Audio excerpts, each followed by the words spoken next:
Good morning. Are you Janetta Pugh? I am the beneficiary of that estate. You're the what? I am the beneficiary of that estate. You're the beneficiary of what estate? Answer my questions, please, ma'am. I'm just trying to understand. Beneficiary of the estate. Okay. What's the announcement? Judge, it's my understanding that Ms. Pugh and her family has retained an attorney on this matter.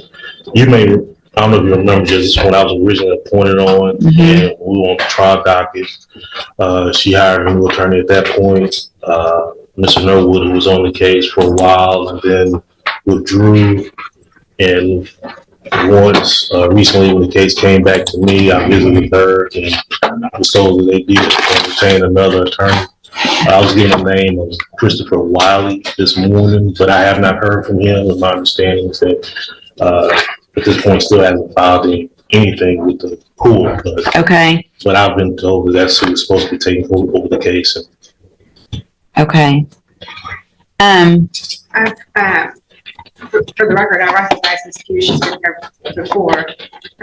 I do as well, for the record. And I looked into Mr. Christopher Wiley. I can't find that person as a practicing lawyer in the state bar page, and I have not been contacted by anybody on Ms. Pugh's behalf.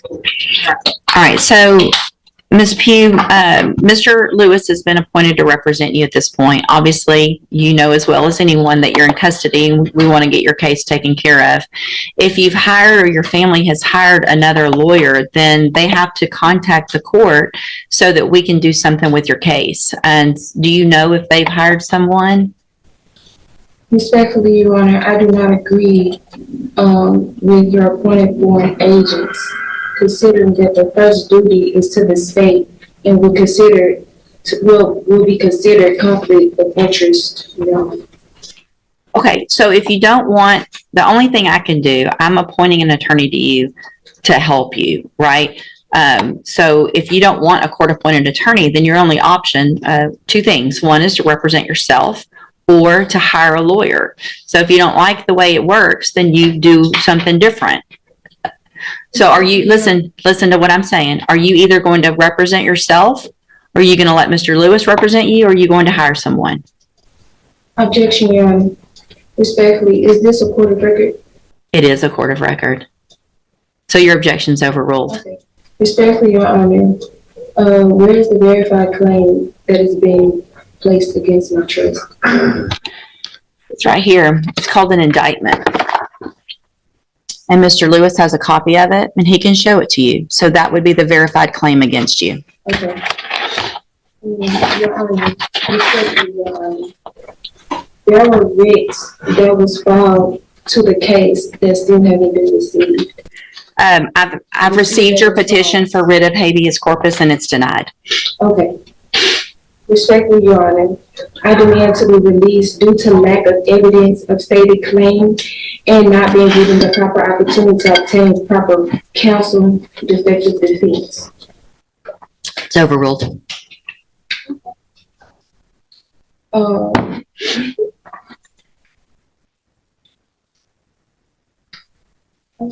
You're running out, aren't you? No, it's fine. So here's the thing, Ms. Pugh. I appreciate your position, but listen, Respectfully, Your Honor, Ms. Pugh, don't speak over me. Respectfully, Your Honor, for my incarceration. Ms. Pugh, just because you say respectfully does not mean that you get to interrupt me. That's disrespectful, right? Hang on. Listen to me. Everything you have there is overruled. And here's one of the reasons why. Is because you have a lawyer.